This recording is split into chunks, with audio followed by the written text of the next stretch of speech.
guys, welcome to a new Getting Lost video. I'm excited to have this one out. Today's video is going to be exploring the various parapsychological abilities that characters manifest throughout the series. I'm going to be going over many of the broader examples of abilities that we see in the show. A lot of this is just my subjective interpretation, and I do realize that there are plenty of other equally valid interpretations of the various phenomena we see in the show.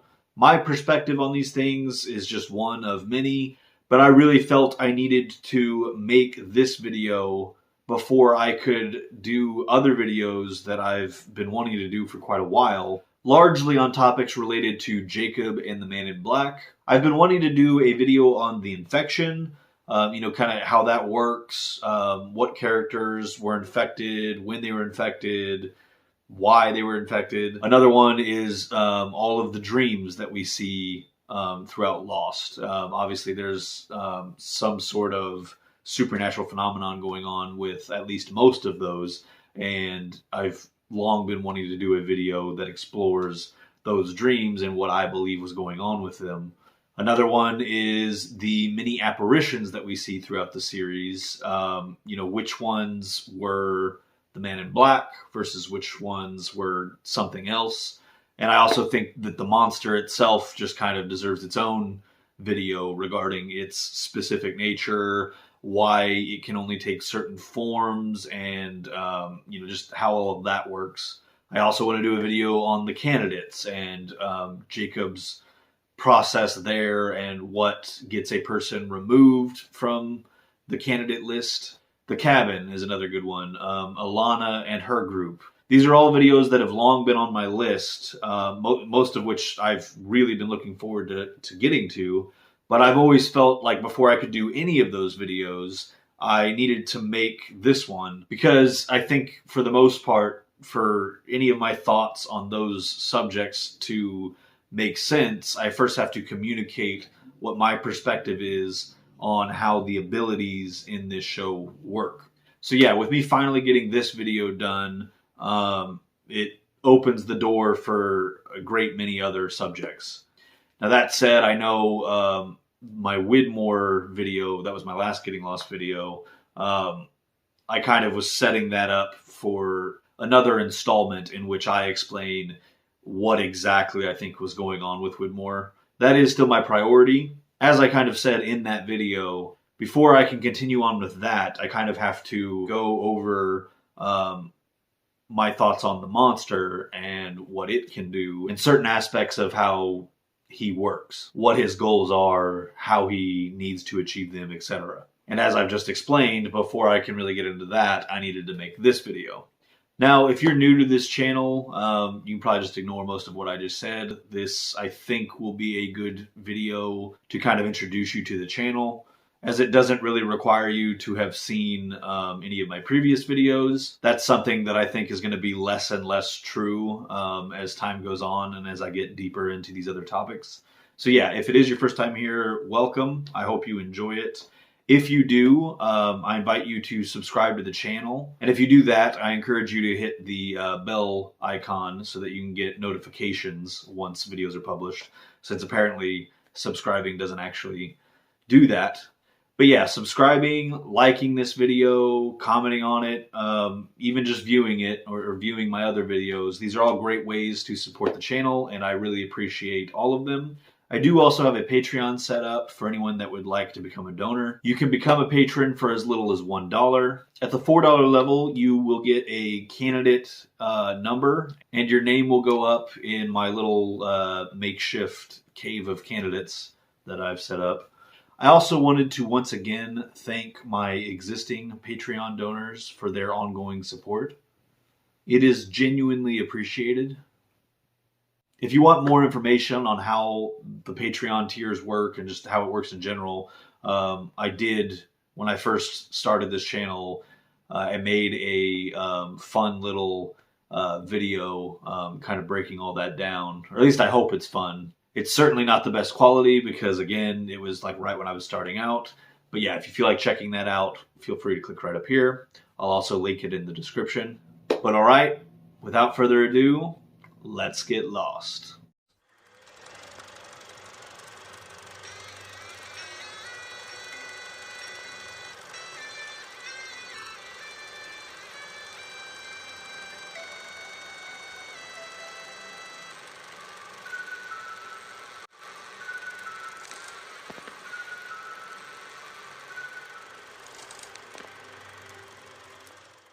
The Dharma Initiative was created in 1970 and is the brainchild of Gerald and Karen de Groot. Imagine a large-scale communal research compound where scientists and freethinkers from around the globe could pursue research in meteorology, psychology, parapsychology. Among the various fields of study the Dharma Initiative sought to research on the island was parapsychology. This term is defined as a field of study concerned with the investigation of evidence for paranormal psychological phenomena, such as telepathy, clairvoyance, and psychokinesis, otherwise known as telekinesis. And of course, within the world of Lost, many characters display a wide range of parapsychological abilities. But what are these abilities exactly, and how do they relate to the island? That's what we'll be exploring in today's video.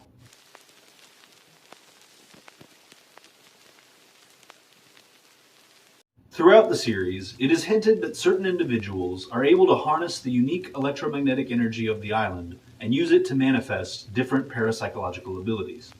Perhaps the best example of the show telling us this is the scene between Rose and the Australian faith healer, Isaac.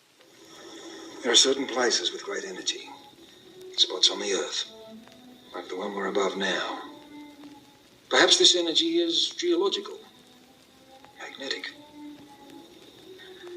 Or perhaps it's something else. And when possible, I harness this energy and give it to others. The implication here seems to be that the unique powers we see demonstrated throughout the show are derived from the pockets of electromagnetism located around the world. And given that the island and its source appear to be the largest concentration of this energy in the world, it makes sense that the more dramatic examples of parapsychological phenomena are most often seen on the island. Now, the idea of characters being able to draw power from a naturally occurring energy field and using it to exhibit fantastic abilities may sound familiar to you. That is, if you're familiar with Star Wars. Indeed, Star Wars is frequently referenced throughout Lost, and the writers have often cited its influence on the story they wanted to tell. But that is, of course, far from the only influence on the show. In fact, the abilities depicted in Lost strongly parallel another often referenced source of inspiration, the works of Stephen King. Throughout the author's expansive collection of intertwined work, many of his characters possess parapsychological powers reminiscent of what we see in Lost. In King's novels, these abilities, perhaps most famously referred to as the Shine, often appear more prominently in children. So if you're familiar with one or both of these other mythologies, then chances are the range of abilities seen in Lost are not so strange to you. That's because, for essentially every parapsychological ability seen in Lost, a version of the same power exists in both of these other bodies of work. But what are some examples of these abilities? Without further ado, let's dive in.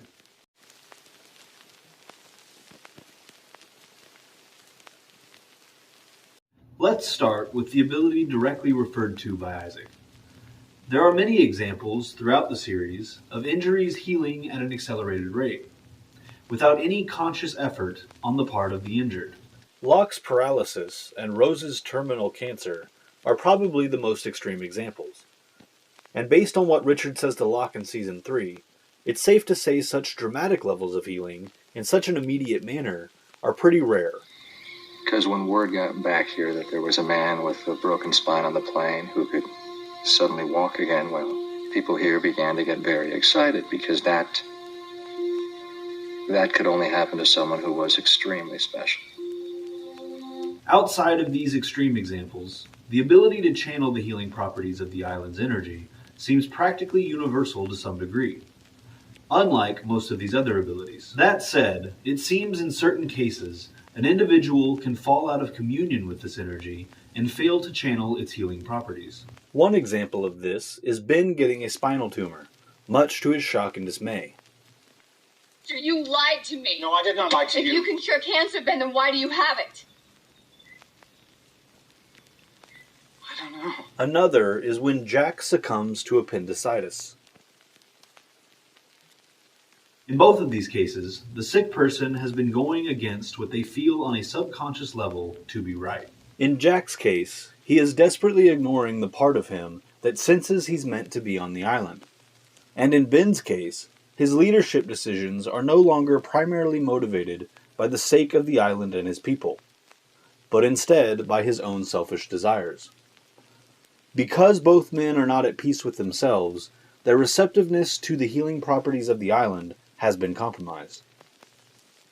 This continues to be the case for Ben after his tumor has been removed, as his recovery progresses quite slowly.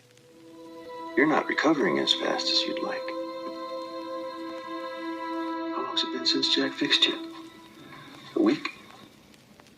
Now that I think about it, how did you get sick in the first place? This is why Ben keeps Locke around once he and his people abandon the barracks. He sees Locke's unique level of communion with the healing properties of the island as something he can benefit from by sheer proximity. I believe I have you to thank for this, John.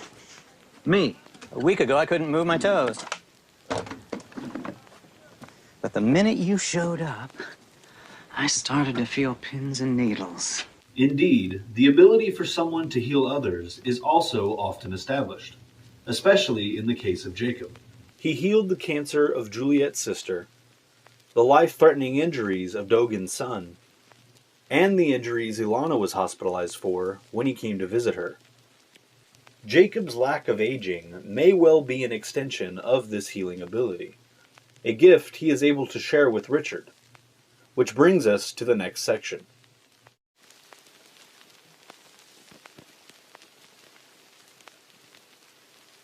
For the most part, the parapsychological abilities that certain characters display seem to be based on their own unique physiological responses to the island's energy. Walt and the Man in Black are two great examples of characters that are naturally gifted at manifesting powers. However, other characters that do not initially display such gifts seem able to receive them from people already adept at harnessing the energy. Either that, or they are merely having their existing potential unlocked by the more experienced energy wielder. Now you're like me. Perhaps the best example of this is also Jacob. Unlike his brother, Jacob never displayed any remarkable potential growing up. It is only after Mother anoints him as her replacement that Jacob ceases to age and eventually grows to become quite powerful in his own right. Let's talk about this ritual, though. When Mother performs it with Jacob, she recites Latin before having Jacob drink from a cup of wine.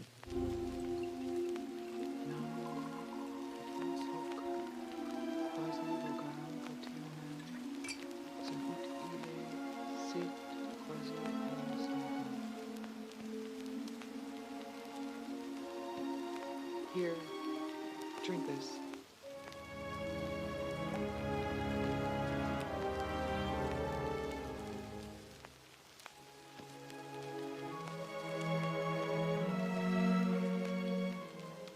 Now, you and I are the same.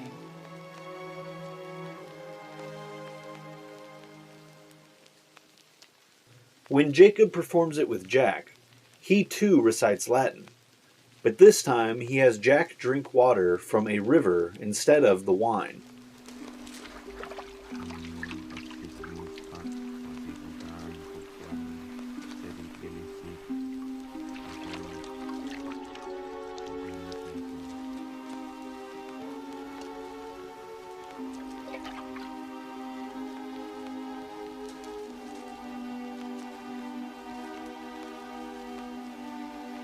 Drink this.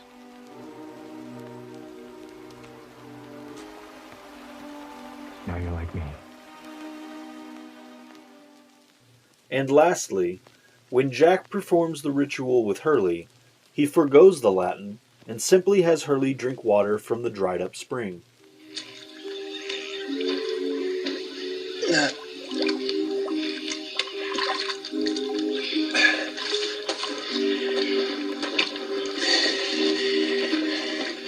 Drink this.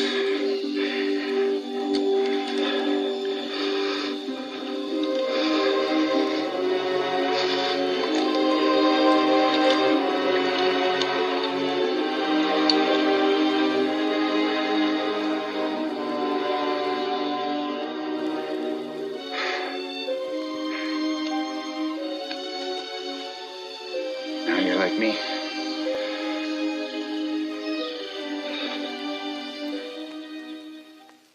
The fact that these rituals differ significantly, yet all were successful, indicates to me that receiving the powers of the Protector is not at all about the words being said, or the liquid being consumed. Instead, it is merely about the receiver accepting the responsibility, acknowledging the commitment, and believing in the power of the ritual. That's not to say lesser examples of bestowment require the recipient to accept, acknowledge, or believe in it. As we see in the Season 5 finale, Jacob appears as a stranger to many of the characters at various points in their lives, seemingly bestowing them with his life force without them even being aware of it.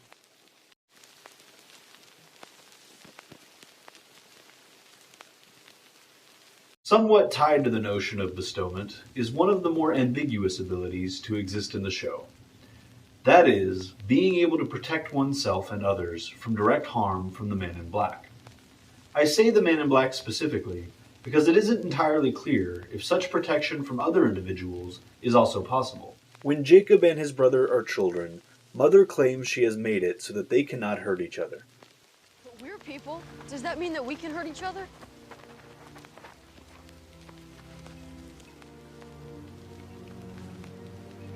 I've made it so you can never hurt each other. And while she certainly seems to believe this is true, I am not convinced this is actually the case.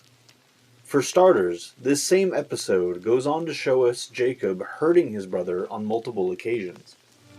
What did you do? No. What did you do?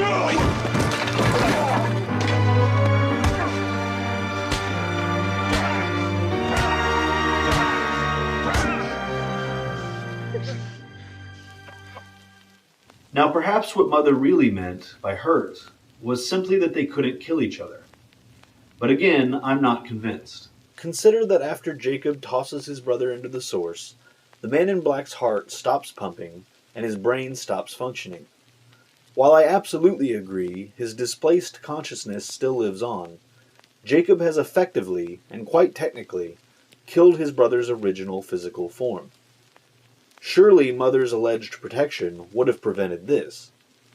Another point worth considering is that if Jacob could protect himself or his candidates from direct harm from other people in general, why then does he only do so with the Man in Black? All of this and more leads me to suspect that Jacob is actually only capable of protecting people from Smokey specifically, and that he's only able to do this because of his brother's unique circumstances. I've spoken many times already about my thoughts on how the Man in Black became tethered to the island's electromagnetic field when he was tossed into the source.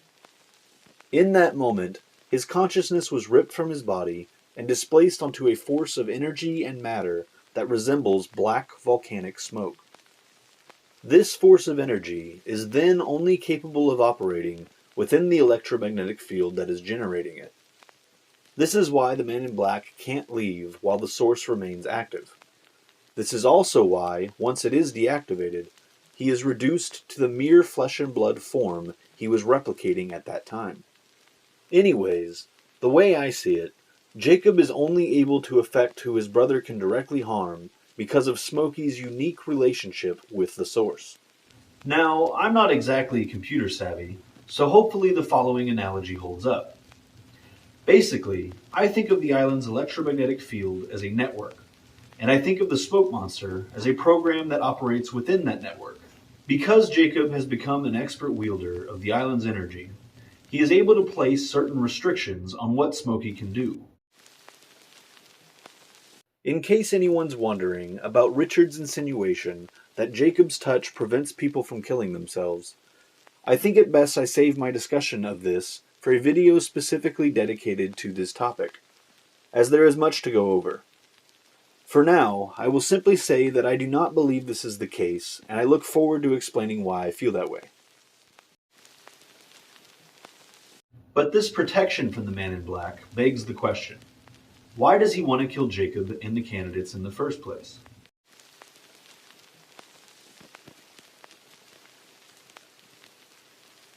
Two of the best examples of this phenomenon can be found in Season 6.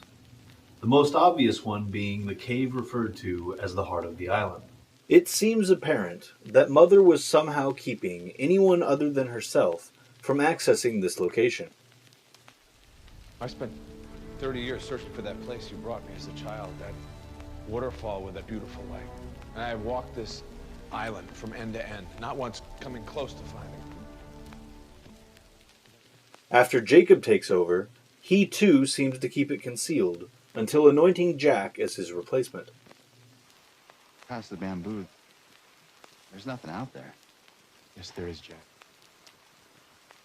And now you'll be able to get there. Jacob also seems to have been concealing the lighthouse in a similar way.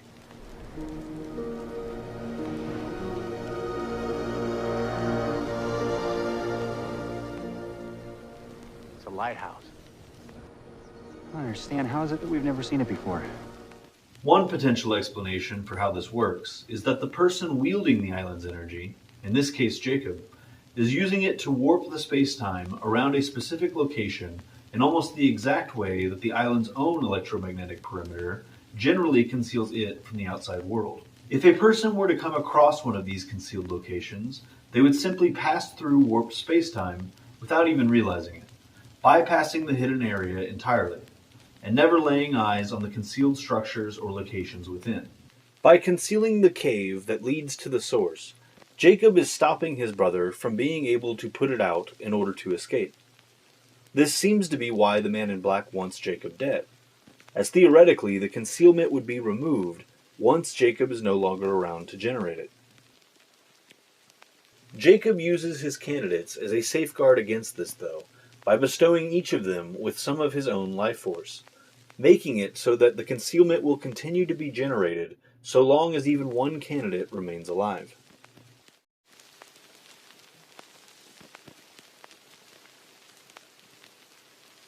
Without question, Walt displays the most blatant examples of this ability. See it. See it before you do it. Visualize the path. See it. See it.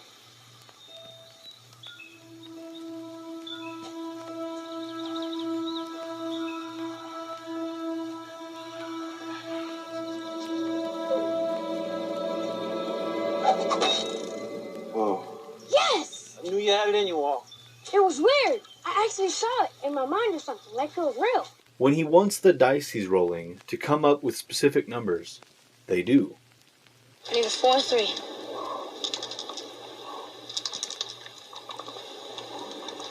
Do would you please roll?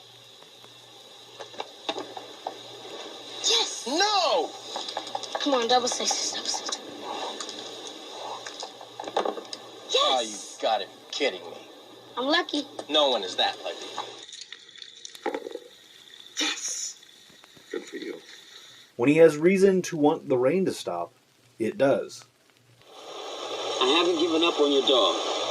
But I'm gonna do everything I can to find him. No, you won't. Yeah, Walt, I will. You don't care about Vincent. I'm gonna get your dog back as soon as it stops raining. Hey, listen to me. I'm gonna get your dog back.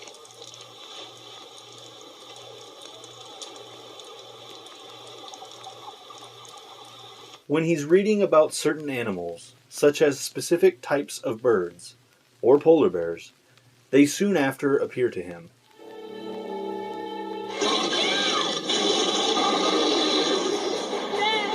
Now, to be clear, I'm not suggesting Walt is manifesting these birds and bears out of non-existence. We know the bird that hits the window was native to Australia. Who cares about birds of Australia anyway? We're in Australia. and we know that polar bears were living on the island thanks to the Dharma Initiative. Ursus maritimus, or polar bears, possess a keen sense of memory and adaptability. These traits make them ideal candidates for electromagnetic studies that will be conducted at a secondary site where their comfort in cold temperatures. It's very important when dealing with the bears that you do not show affection or become attached in any way. What I am suggesting is that Walt's inherent gift of being able to mentally affect his environment is, on a subconscious level, attracting these animals he has on his mind, if they are already in his vicinity. From their perspective, I imagine the animals feel inexplicably drawn in his direction.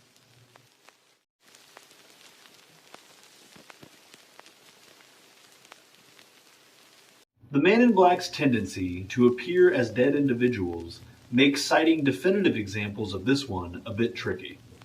That said, there are 3 cases in which we can safely say people truly did commune with the spirit of someone deceased. The earliest one, chronologically, is when Claudia appeared to her son when he was still a boy, and revealed to him her fate and his origins. The boy in black had the ability to see and hear her, while his brother Jacob did not. Don't be afraid. What? Another example is the version of Richard's wife Isabella that Hurley speaks to in Season 6. Given her insistence that Richard stop the Man in Black from leaving, it's fairly certain that she was not one of his manifestations. She said you have to stop the Man in Black. You have to stop him from leaving the island. Because if you don't, todos nos vamos al infierno. In this example, Hurley was able to see and hear Isabella, while those around him were not. I don't see her. Dile que su inglés es magnífico. She's right there. She says your English is awesome. And the last, but most glaring example, is Jacob. Throughout the final season, Jacob appears to, and communicates with, several characters after his death. At first, he appears only to the 2 characters we've already established have this gift. That being Hurley and the Man in Black. A notable difference in this case, though, is that as time goes on, it's not just Hurley and the Man in Black that are able to see Jacob. He's right there by the fire. He says hello. I heard him. What, you can see him? Yeah, I can see him. Okay, Sawyer? You too? In fact, during his last appearance, Jacob's spirit is even able to interact with the physical environment around him.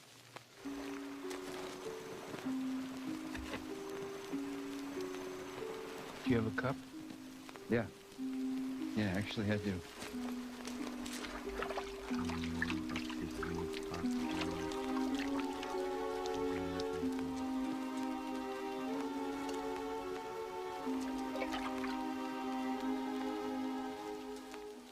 These things suggest Jacob's ghostly appearances are more related to his own abilities than anybody else's capacity for communing with spirits. This brings us to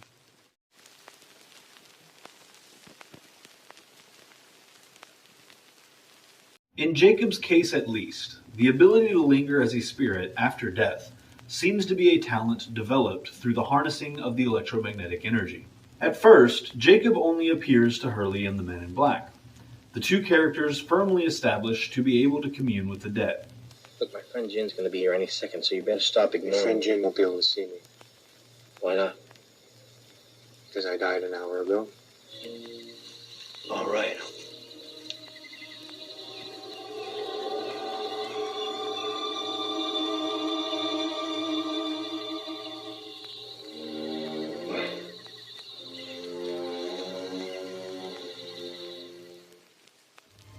Go back to the courtyard. Well, you can do what you want. Tell him you're a candidate. But as the season goes on, Jacob seems more and more able to appear to whomever he wishes. Where the hell's that? You can see him? The kid? Hell yeah, I can see him. What? Who's that? Just ignore him. Do you know that boy? I said ignore him.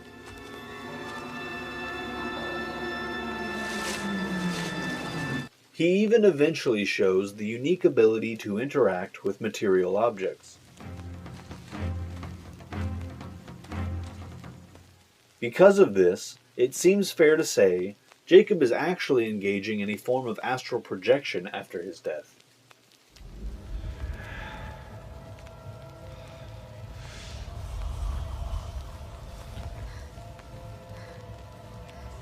However, since his body is no longer alive and able to continue channeling the island's energy, it seems his ability to linger is limited to the point at which the energy contained in his body at death is used up. This correlation seems to be suggested by Jacob burning his ashes, almost as if to fuel his coming conversation and physical interaction with the remaining candidates. He even states that once the fire burns out, he'll never be seen again. My ashes are right there in that fire. When it burns out, you'll never see me again. This also potentially explains why Jacob's body burned to ash so quickly in the fire.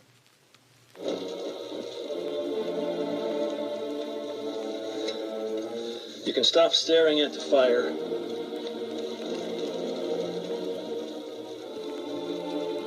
Jacob's gone. He's gone. As he was dying, he may have used much of his electromagnetically saturated cells to tether his spirit to the material plane, leaving only what burned to ash behind in the fire pit, which he then would go on to use for his final act, as we just discussed. It also seems worth pointing out that freshly deceased corpses being burned and/or suddenly vanishing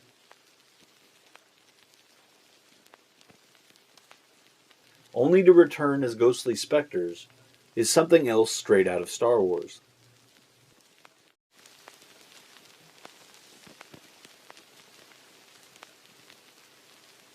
Astral projection and teleportation are two distinct and separate things. Astral projection is the ability to project one's consciousness elsewhere from the body, while teleportation means instantly transporting oneself, body and mind, from one spot in space to another. It's fair to say that teleportation is less parapsychological than most of these other abilities. Though given the island energy's often demonstrated ability to warp space-time, it seems reasonable to expect someone skilled at harnessing that energy could use it to teleport themselves. So why have I joined these two under one section? Well, because while it seems likely that both abilities exist in the world of Lost, in most potential examples of either, it can be difficult to say with any real certainty which of the two we're actually seeing depicted. Take, for example, the Man in Black's sudden appearance to Michael on the freighter moments before it explodes. Did he teleport into that room, or was he merely astral projecting himself to Michael? Some might question the idea that the Man in Black can teleport across water, based on his exchange with Sawyer in Season 6. What do you need a boat for? Can't you just turn into smoke and fly your ass over the water? Do you think if I could do that, I would still be on this island? No, because that'd be ridiculous. It's hard to say for sure whether or not the Man in Black is telling the truth here. On the one hand, his conning of the candidates would motivate him to mislead Sawyer into thinking he could outmaneuver the Man in Black by sailing to Hydra without him, or by having him shoved into water. On the other hand, we indeed never see him travel across the ocean in his smoke form. So this may technically be true. But even if it is, we know this is not the reason he is still on the island, as he suggests to Sawyer. Over the centuries, there have been several vessels on which the Man in Black could have left the island if he had been able to escape its electromagnetic bubble.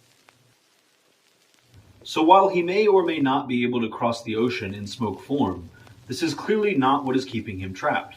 Instead, it is his confinement to the electromagnetic field of the island that prevents him from leaving it. and it is therefore still perfectly plausible that he is able to teleport from one location to another so long as it is still within the radius of the island's electromagnetic field. In fact, there is one scene in particular that shows us pretty concretely that the Man in Black has the ability to teleport. In the Season 6 premiere, Bram and his companions confront the Man in Black shortly after Jacob's death. After opening fire on him, their target hides behind a column. The group circles around the pillar from both sides, only to find he has vanished. A few moments later, the monster emerges from the corridor they entered from. Now, prior to Season 6, there actually would have been another way to explain this scene without teleportation. The Man in Black could simply have transformed himself into a much smaller creature and traveled the length of the room undetected. However, based on what Ilana tells us a few episodes later, and what's to stop what they're up against from changing his face? We can't. Not anymore. He's stuck this way. It seems after Jacob's death, the Man in Black has become locked into this one corporeal form, removing the possibility that he used another form to slip past his attackers. This leaves teleportation as the most likely explanation. Taking this and coming back to our freighter example, since the boat was within the island's radius when it exploded, the Man in Black would absolutely have been capable of teleporting on board just before Michael's death. But it's just as possible that he used astral projection. You can go now, Michael. Who are you?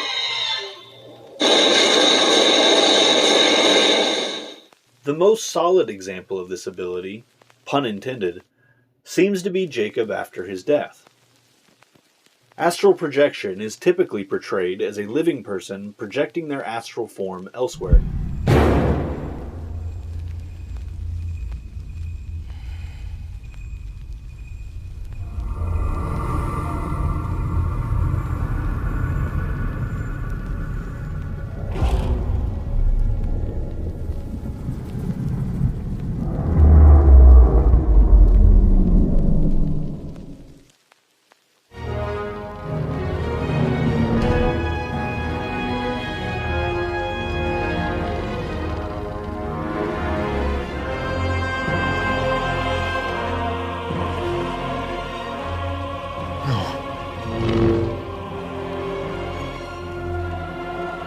See you around, kid. However, as mentioned in the previous section, I think Jacob's appearances after his death absolutely qualify. In them, Jacob is projecting his consciousness and appearance independent from his physical body. Many of these instances go beyond merely appearing to those that show a propensity for communicating with the dead.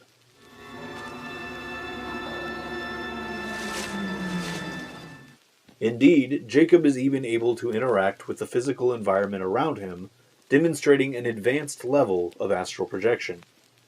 While Jacob's body was no longer alive to function as a conduit of the electromagnetic energy necessary for projection, it does seem implied that Jacob's ability to linger in this way was directly related to the energy stored in his body upon death. Once that remaining energy was completely exhausted by the fire, he would no longer be able to appear. My ashes are right there in that fire. When it burns out, you'll never see me again. Now that we've covered one more or less definite example of each, astral projection and teleportation, let's go over some other examples that may have been either. In reality, there are many instances in which apparitions of the monster seem to suddenly appear and disappear.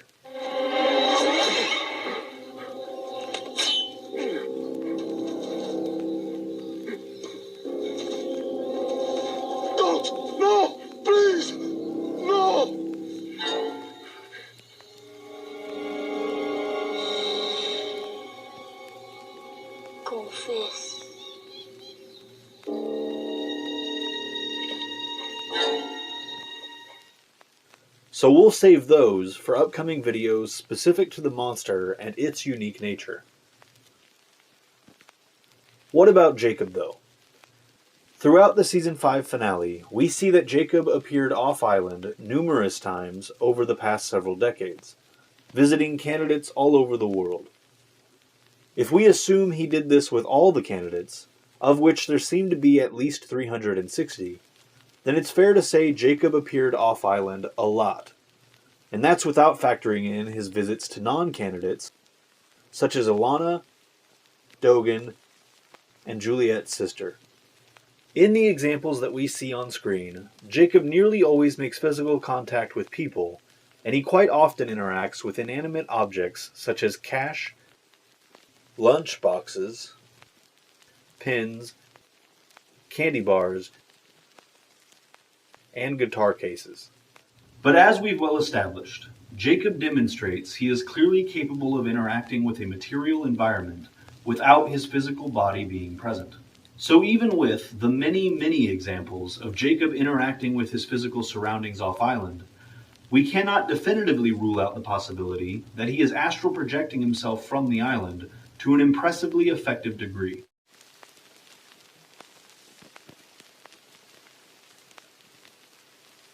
Many characters describe how they just know certain things. For example, when the boy in black offers to show Jacob how to play the game he found. What is it? It's a game. You play it. How do you know how? I just know. He continues to display this skill as an adult when explaining to Mother his plans to implement the donkey wheel.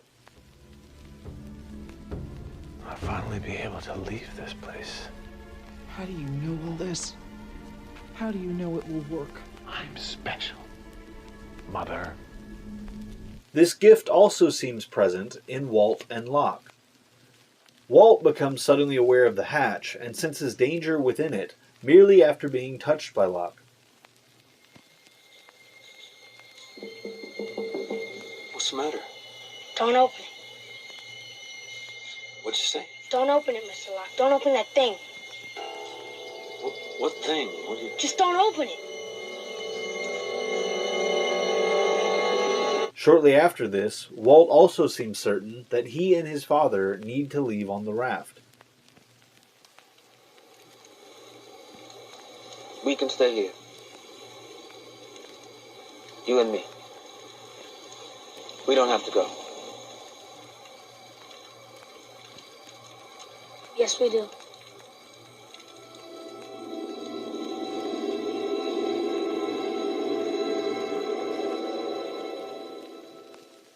John, meanwhile, often anticipates sudden changes in the weather.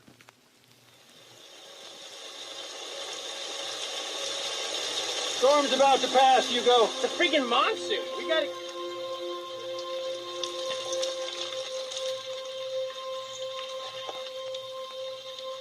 Let's go! It's gonna start raining in 1 minute. 1 minute. Give or take a few seconds.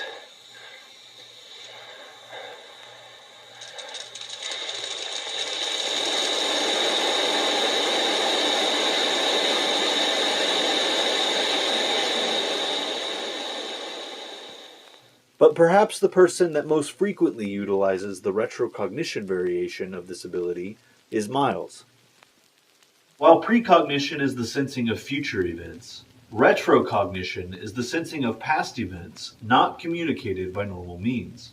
This is what Miles does extensively throughout the series, often intuiting things about the pasts of the people and objects he is interacting with.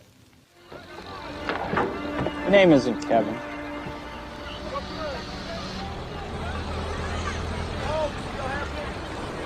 Don't worry. 80% of the people on this boat are lying about something.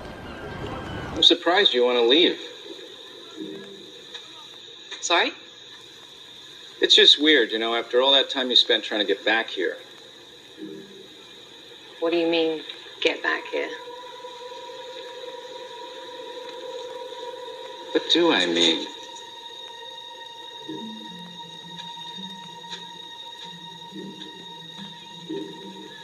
When presented with a corpse, Miles is able to divine the deceased individual's final thoughts. It is important to note that this is not the same thing as mediumship. As Miles explains to Hurley, he is not communicating with spirits. You can trust me, I talk to lots of dead people. So you have conversations with them like they're your pals? Sure, all the time. Sometimes we even play chess. You actually see them? Of course, why wouldn't I? Because that's not how it works. Aha! You wouldn't know how it works unless you can do it. What I can do has nothing to do with chatting with ghosts, you nitwit. It's a feeling, a sense. In Miles's case, there is no back and forth dialogue. Instead, there is merely the extrasensory acquiring of information. This seems as good an opportunity as any to try and clear up some of the confusion regarding Miles's introduction versus what his abilities are later established as being. When we first meet him in Season 4, we get a flashback that shows us Miles performing a service for a woman wherein he suggests he can communicate with her dead grandson's spirit and get him to move on. When he goes to the bedroom alone, he then proceeds to speak aloud to the grandson, seemingly expecting a response of some kind. You're not doing your grandmother any good staying here, man. I want to go downstairs and tell her you've gone. But the only way I'm going to be able to do that is if you tell me where it is. Then he hears a noise behind the bookcase. So where is it? Which leads him to the concealed money and drugs he was apparently looking for. This entire sequence seems to contradict what he later explains to Hurley. I would, however, argue otherwise. I believe it is Miles's aptitude for retrocognition that enables him to sense where the drugs and money are hidden. And I believe the sound we hear is not from the items being physically moved at that moment, but rather this is how Miles's sudden awareness of their location is being depicted, and maybe even experienced by him. As for why he speaks aloud to the grandson, imagine being Miles and having this supernatural ability. Might this unbelievable phenomenon make you more likely to believe in the possibility of lingering spirits, even though you yourself have never directly interacted with one? And without fully understanding how you do the things you do, might you think it possible that it's caused by said spirits communicating indirectly? What is clear, though, is that Miles never expected to explicitly converse with or encounter a ghost. Nor did he have any expectation that he could help this spirit move on. You can go now. Miles obviously misled the grandmother and misrepresented what he could and could not do. We know even his advertising is guilty of this misrepresentation. But your ad said you could communicate with the dead anytime, anywhere. I know what my ad says, Mr. Gray, but he's... Before moving on from this sequence, Miles' success at receiving information, despite the lack of a body, is also sometimes cited as an inconsistency. Again, I disagree. What Miles actually says to Mr. Gray is that what he does works a lot better if there's a body. For what I do, it's much better if there's a body. This doesn't mean he is not also capable of retrocognition when it comes to other inanimate objects, such as those found in the grandson's bedroom. If Miles needed to know the thoughts of the deceased, he would have needed the remains to be present. But since he was only searching for an object hidden in the room, he did not. In summary, I think the abilities Miles actually displays in this scene are perfectly consistent with what we know him to be capable of, while his behavior of speaking aloud makes sense when viewed through the lens of someone not fully understanding how their ability actually works.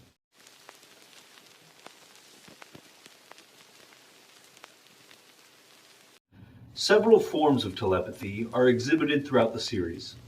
The communication of information through dreams is one of the most common.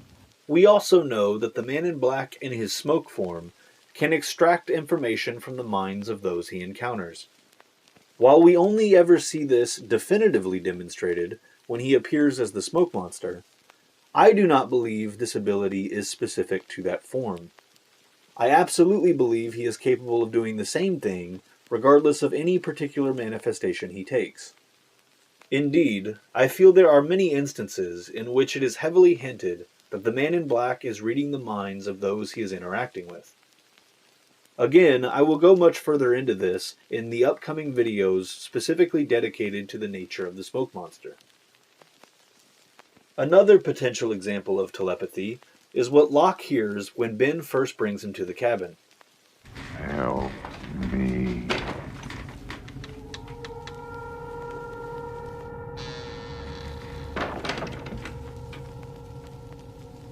What did you just say? I didn't say anything. What did he say to you? He said, help me. The fact that Locke hears this, but Ben doesn't, suggests this was not said aloud, and was instead communicated telepathically.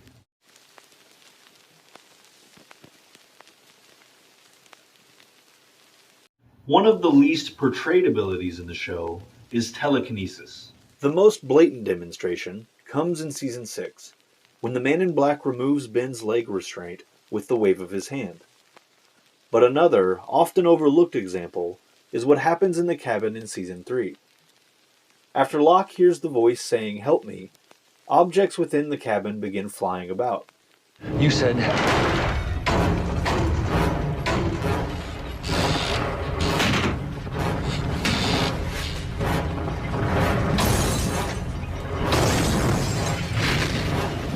This seems to suggest that the entity present in the cabin could move things through telekinesis.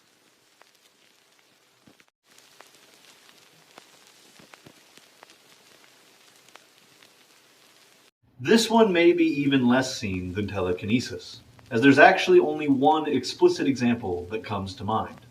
When Ben approaches the altar in the tunnels beneath the temple, his torch is slowly extinguished just before the monster emerges.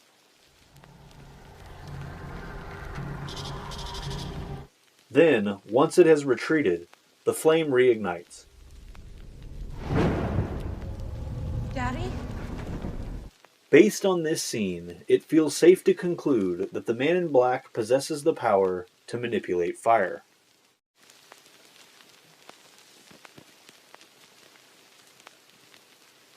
Desmond's flashes, what was causing them, and why, are all part of another subject that is definitely worthy of its own video. For now, though, what is undeniable is that these flashes contained at least some genuine glimpses of the future. This, along with the many dreams and visions with seemingly prophetic predictions, tells us the ability to see and/or sense the future, at least to some degree, is absolutely an ability that exists in the world of Lost. The question of who actually demonstrates this ability will be explored in upcoming videos.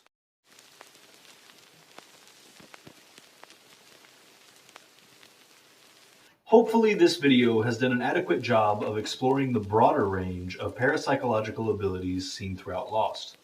Many instances of parapsychological phenomena throughout the series can be attributed to one or more of the previously explored abilities. That said, there will be several offshoots to this video going deeper into some of these examples, as well as other, more specific preternatural occurrences. Desmond's unique resistance to electromagnetism, to name one example.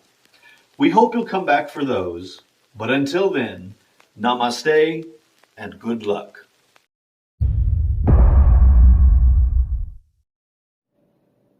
Oh, you're still here. Hopefully that means you enjoyed this video. If so, please consider sticking around and being a constant for this channel by clicking right up here to subscribe. And don't forget to hit the bell icon if you would like to be notified when more videos like this one arrive. In the meantime, feel free to check out previous content from this channel by clicking here or here. Oh no. Please subscribe.